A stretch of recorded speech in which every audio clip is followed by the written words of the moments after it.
ವೀಕ್ಷಕರೇ ನಮಸ್ಕಾರ. ದೇಶಾದ್ಯಂತ ಲೋಕಸಭೆ ಚುನಾವಣೆಯ ಕಾವು ಜೋರಾಗಿದೆ. ಈಗಾಗಲೇ 4 ಹಂತದ ಮತದಾನ ಮುಕ್ತಾಯವಾಗಿದ್ದು ಇನ್ನು 3 ಹಂತಗಳ ಮತದಾನ ಬಾಕಿ ಇದೆ. ಹ್ಯಾಟ್ರಿಕ್ ಗೆಲುವು ಸಾಧಿಸುವ ಉತ್ಸಾಹದಲ್ಲಿರುವ ಬಿಜೆಪಿ ತನ್ನ ಮಿತ್ರ ಪಕ್ಷಗಳೊಂದಿಗೆ ಅಖಾಡಕ್ಕಿಳಿದಿದೆ.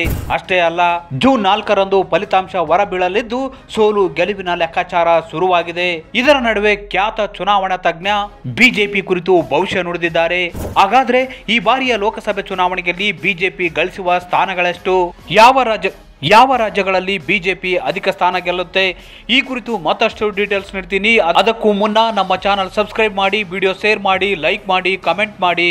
ಸತತ 3ನೇ ಬಾರಿಗೆ ಕೇಂದ್ರದಲ್ಲಿ ಅಧಿಕಾರಕ್ಕಿರುವ ವಿಶ್ವಾಸದಲ್ಲಿರುವ ಆಡಳಿತಾರೂಢ ಬಿಜೆಪಿ ಅಗತ್ಯ ರಣತಂತ್ರದೊಂದಿಗೆ ಅಖಾಡಕ್ಕಿಳಿದಿದೆ. ಮತ್ತೊಂದು ಕಡೆ ಇಂಡಿಯಾ ಒಕ್ಕೂಟದ ಮೂಲಕ ಸ್ಪರ್ಧೆ ಮಾಡಿರುವ ಕಾಂಗ್ರೆಸ್ ಕೂಡ ಅಧಿಕಾರದ ಚುಕ್ಕಾಣಿ ಹಿಡಿಯುವ ಕನಸು ಕಾಣುತ್ತಿದೆ. ಇದರ ನಡುವೆ ಖ್ಯಾತ ಚುನಾವಣಾ ತಜ್ಞ ಪ್ರಶಾಂತ್ ಕಿಶೋರ್ ಸ್ಫೋಟಕ ಭವಿಷ್ಯ ನುಡಿದಿದ್ದಾರೆ. ಇತ್ತೀಚೆಗೆ ನೀಡಿರುವ ಸಂದರ್ಶನವೊಂದರಲ್ಲಿ ಪ್ರಶಾಂತ್ ಕಿಶೋರ್ ಮಾತನಾಡಿ, ಭಾರತೀಯ ಜನತಾ ಪಕ್ಷವು 2024ರ ಲೋಕಸಭೆ ಚುನಾವಣೆಯಲ್ಲಿ 300ರ ವ್ಯಾಪ್ತಿಯಲ್ಲಿ ಸ್ಥಾನಗಳನ್ನು ಪಡೆಯುತ್ತದೆ ಅಂತ ಹೇಳಿದ್ದಾರೆ. ಬಿಜೆಪಿಯ ಸ್ಥಾನಗಳು ಕುಸಿಯಲು ಯಾವುದೇ ಬಲವಾದ ಕಾರಣಗಳಿಲ್ಲ ಅಂತ ಹೇಳಿದ್ದಾರೆ. ಟೀಕೆಗಳು ಮತ್ತು ಚರ್ಚೆಗಳ ನಂತರ ಉತ್ತರ ಮತ್ತು ಪಶ್ಚಿಮದಲ್ಲಿ ಬಿಜೆಪಿಯ ಸ್ಥಾನಗಳಲ್ಲಿ ಯಾವುದೇ ಬದಲಾವಣೆ ಆಗುವುದಿಲ್ಲ. ದಕ್ಷಿಣ ಮತ್ತು ಪೂರ್ವದಲ್ಲಿ ಬಿಜೆಪಿಯ ಮತ ಹಂಚಿಕೆ ಮತ್ತು ಸ್ಥಾನಗಳು ಹೆಚ್ಚಾಗುತ್ತವೆ. ಇದನ್ನು ಸೇರಿಸಿದರೆ ಬಿಜೆಪಿ ಸುಮಾರು 300 ಸೀಟುಗಳನ್ನು ಗೆಲ್ಲಲಿದೆ.